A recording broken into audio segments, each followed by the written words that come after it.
say he's right. Why are we on the internet talking about the worst of us?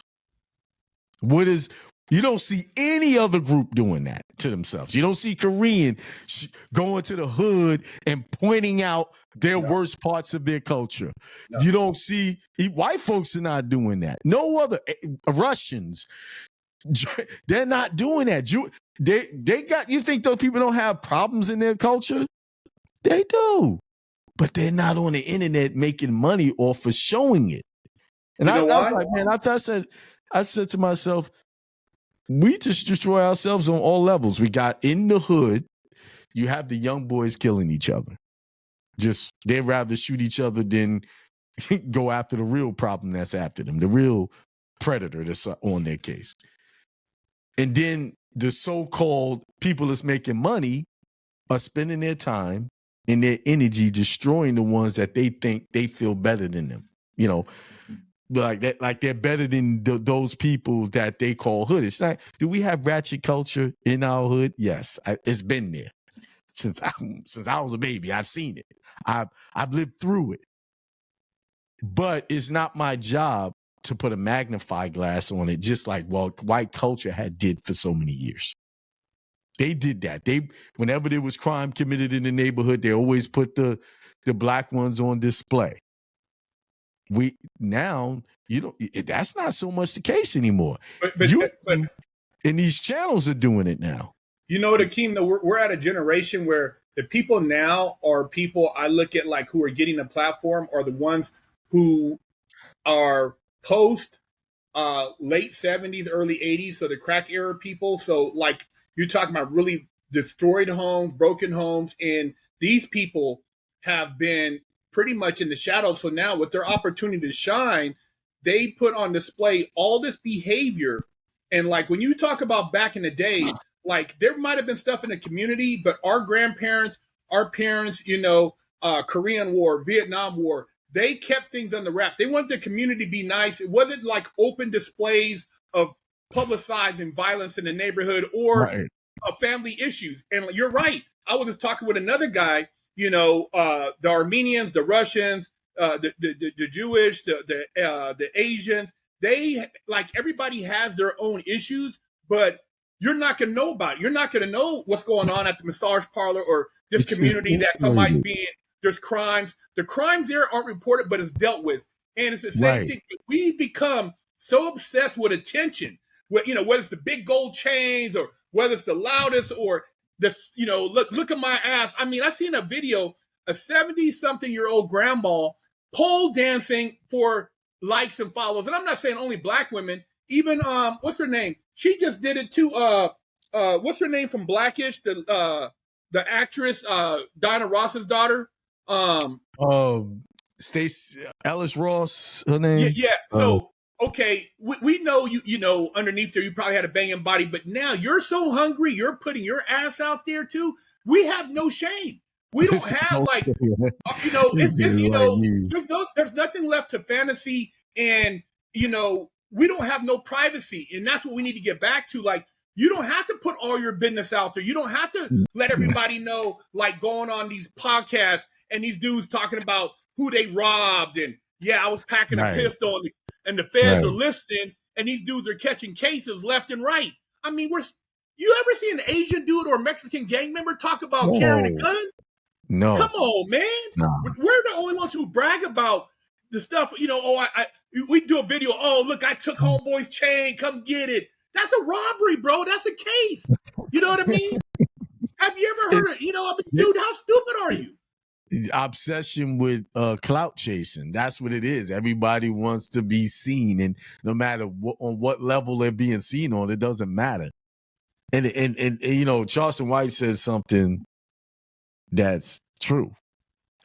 What has our culture done in the last 50 years that we could be proud of? Like, really? Like, when you really look at it, what have we done? We have systematically been the tool for the destruction in our own neighborhood. Systematically, across the board. And number one is we have been weaponized against each other. When I mean against each other, man and woman. We've been weaponized against each other. Where now we can't even sit at the table and have a decent conversation and come to some type of understanding to make our community better. Because we don't respect each other, and the men and women in our community, we just don't respect each other. We have a bad viewpoint of each other, and we play that out through these social media posts, through these YouTube channels. We constantly talk about the worst things about our community instead of talking about, okay, yeah, we got these issues. How do we fix them? Let's talk about some progress, some things that we can progress. What do we do with that? Are we going to be able to save everybody? No. Some people just want to stay ratchet. That they're going to do it till they die. That's not the ones we're trying to reach. And furthermore, those ain't the one that's really, when it comes to impacting our economy, they'll never be the ones that will be able to impact the economy. You got to go to the people who have the resources that want to do better.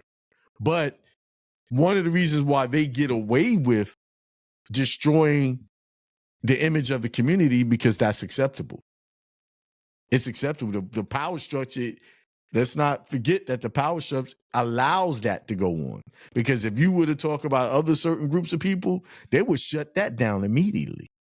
Well, you remember what Byron Allen said, the reason he wanted to get a network was so he could show shows where his daughter was in good representation. Remember when he do you ever remember that conversation? I remember when he was trying to buy it, and he had a lot of pushback from that. Yeah, he did. He ended up winning a lawsuit, but because he told the white executive that, and the guy was like, "Would you want your daughter to be looking at imagery of white women being, in certain behavior?" And he's like, "No, I don't want that stuff on a national platform or promoted into where it's glorified." And so our glorification, as far as, like you said, it's on autopilot now. We don't even have to. They don't have to do nothing, man. Like, I remember there was a quote, and I don't know who said it, but the guy, like you were saying, the whatever racist power structure, they're like, dude, all we got to do is drop off a bunch of drugs and guns in Chicago or LA, and they're going to shoot and kill themselves. We don't have to do anything. There was a guy say, well, it's so ingrained now. It's like a guy had a video, and he was saying about cooning, right? They say that when you're talking about doing well or excellence, you're cooning. But he says, what's really cooning or selling out when you talk about, there's a guy who went on a podcast, and he's like, oh, I'm banging on everything black. What's up, boo? I'm banging on. But he said, what about the Mexicans? He says, oh, they're cool. What about the Aryan brothers? They're cool. But I'm banging on you if you're black. He's like, why are you banging on me? Why are you banging on your people, bro? See, I'm saying easy, low-hanging fruit. Nobody cares about us like that. So no one is going to come and stand up and make sure that doesn't happen. We're not going to stand up for ourselves. So it's low hang. It's like being a bully. You know who to go mess with. You know who you could talk about, because nobody cares. Nobody cares that we look the way we do. So that's why nobody calling it out. Nope. My grandpa used to call it out. The old heads, remember back in the day, they would see you, hey, come here. And they said, what are you doing over here? I mean, they used to call me out, even though I was still hard-headed. They would call you out on shit now. And I understand now, because kids got guns. You don't have time. I'm like, look, man, you can't talk to them. And like you said, I mean, we can't save everybody. This platform is not to save the world. I mean, the ones that can hear, they love the message.